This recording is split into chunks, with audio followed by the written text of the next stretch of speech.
autour d'un texte et d'un vitrail. En effet, puisque nous sommes contraints de remplacer de nouveau nos cultes par des vidéos, autant en profiter, me suis-je dit, autant en profiter pour visiter les vitraux de ce beau temple de communie, pour joindre l'image au texte. Et pour cette première vidéo de l'automne, nous allons revisiter le récit de Jésus qui marche sur l'eau. Et nous pourrons admirer pendant la lecture le vitrail et le dessin de Jérémie. Jérémie qui suit le culte de l'enfance dans le groupe de nuit et qui a proposé une illustration de ce récit. Et nous lisons dans l'évangile de Matthieu, au chapitre 14, les versets 22 à 33. Aussitôt, Jésus obligea les disciples à remonter dans la barque et à le précéder sur l'autre rive, pendant qu'il renverrait les foules. Et, après avoir renvoyé les foules, il monta dans la montagne pour prier à l'écart. Le soir venu, il était là, seul. La barque se trouvait déjà à plusieurs centaines de mètres de la terre. Elle était battue par les vagues. Le vent était contraire. Vers la fin de la nuit, il vint vers eux en marchant sur la mer. En le voyant marcher sur la mer, les disciples furent affolés. « C'est un fantôme !» disent-ils. Et de peur, ils poussèrent des cris. Mais aussitôt, Jésus leur parla. « Confiance, c'est moi, n'ayez pas peur. » S'adressant à lui, Pierre lui dit « Seigneur, si c'est toi, si c'est bien toi, ordonne-moi de venir vers toi sur les eaux. » « Viens, dit-il. » Et Pierre, descendu de la barque, marcha sur les eaux et alla vers Jésus. Mais en voyant le vent, il eut peur, et commençant à couler, il s'écria « Seigneur, sauve-moi !» Aussitôt, Jésus, tendant la main, le saisit en lui disant « Homme de peu de foi, pourquoi as-tu douté ?» Et quand ils furent montés dans la barque, le vent tomba. Ceux qui étaient dans la barque se prosternèrent devant lui et lui dirent « Vraiment, tu es fils de Dieu. »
Voilà un récit de traversée. Les disciples traversent le lac pour aller sur l'autre rive, et ce faisant, ils vont faire une autre traversée dans leur foi.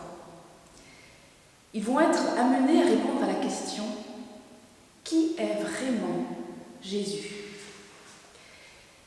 Oui, qui est Jésus, chers frères et sœurs, chers amis? un maître de sagesse, une source d'inspiration, une figure extraordinaire, un faiseur de miracles? Sans doute. Mais ici, dans ce récit, il se révèle dans son identité la plus complète. Si nous regardons bien ce vitrail, nous voyons que tout en haut figure une croix. Or, que vient faire une croix dans l'illustration d'un récit de la vie de Jésus qui se passe bien avant la crucifixion? La réponse est simple, je pense. Ce récit doit être lu à la lumière de la résurrection, à la lumière de la croix. Comme le suggèrent, je trouve, les rayons de lumière peints derrière la croix et qui semblent vouloir éclairer et mettre en avant cette croix.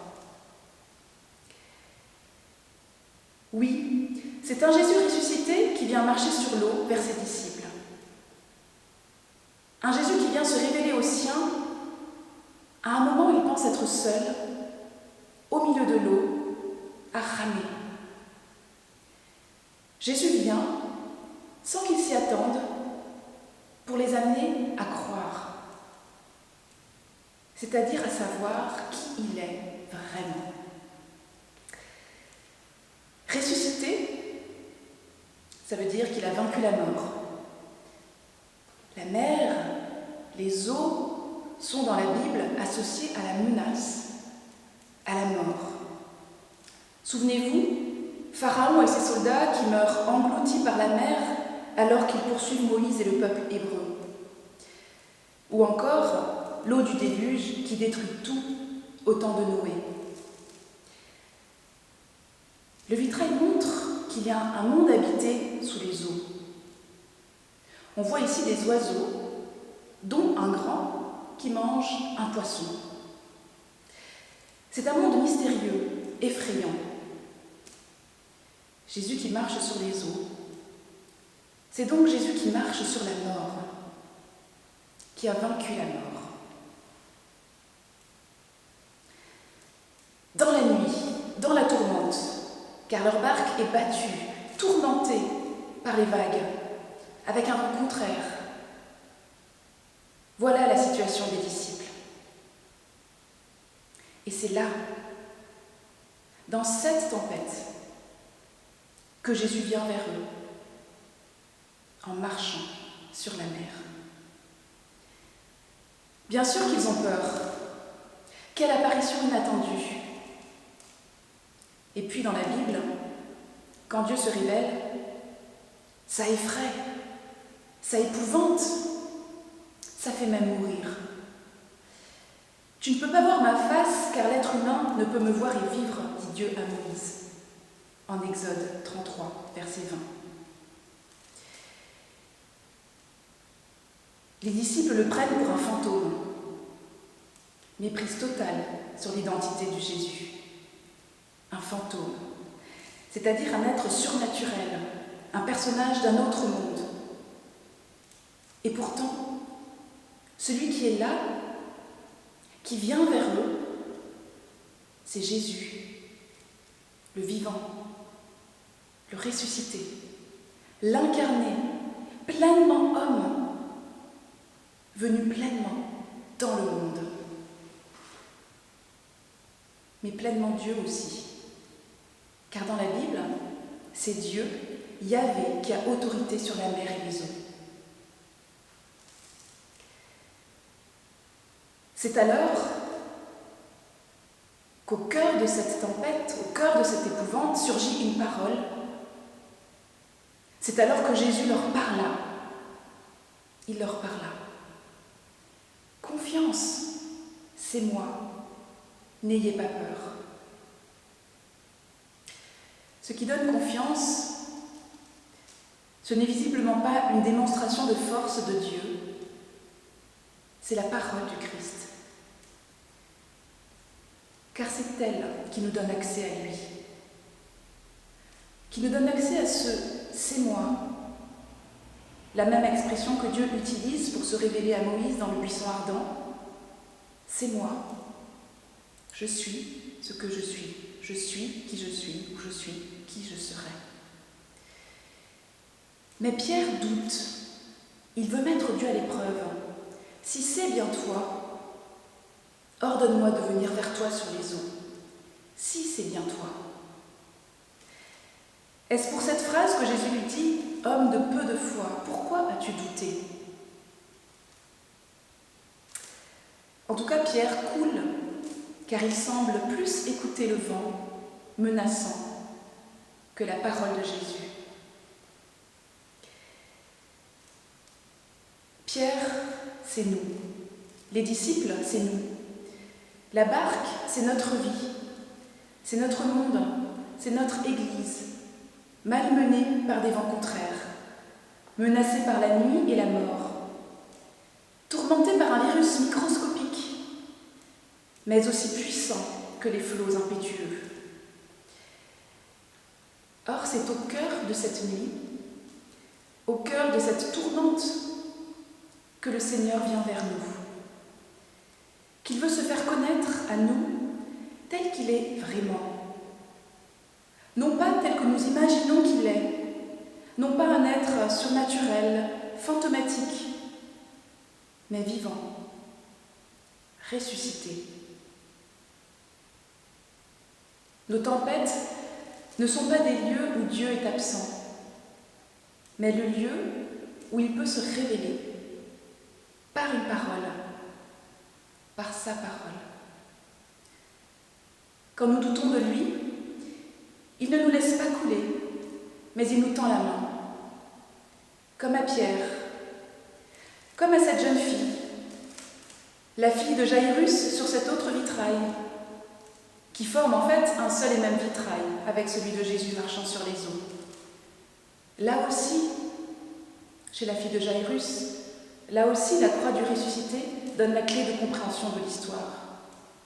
Là aussi, des gens doutent. Là aussi, Jésus tend la main, sauve de la mort, remet debout. La nuit, la tempête, la lutte contre l'eau et les vents n'ont pas été une vaine épreuve pour les disciples.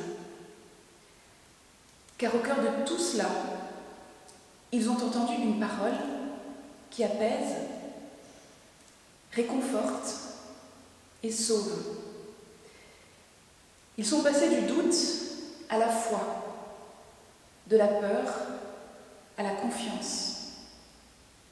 Ils ont compris qui est Jésus, passant d'une première exclamation « C'est un fantôme !»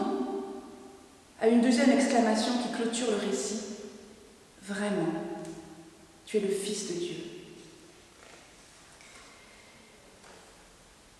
Puissions-nous, dans nos nuits, dans nos luttes, dans la tempête sanitaire qui s'est abattue sur notre monde, tempête aux répercussions économiques, sociales, politiques, puissions-nous, au milieu de tout cela, entendre la présence de celui qui vient vers nous sur les eaux menaçantes, entendre qu'il veut que nous le connaissions en vérité, entendre sa parole, qui seule peut nous apaiser et nous donner confiance, entendre ce confiance, c'est moi, n'aie pas peur.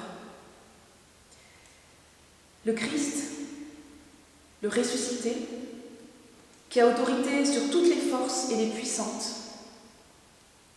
et qui se tient près de nous, au cœur même de la tempête, pour l'habiter de sa présence. Et puissions-nous voir aussi, le voir tel qu'il est vraiment. Pas un fantôme, pas un être surnaturel et insaisissable, pas quelqu'un d'effrayant, non, mais celui qui nous saisit la main, celui qui monte tranquillement dans notre barque pour être avec nous et nous aider à passer sur l'autre rive. Oui, dans nos traversées incertaines, puissions-nous, non pas voir Dieu et mourir, mais voir Jésus, le ressusciter et vivre. Amen.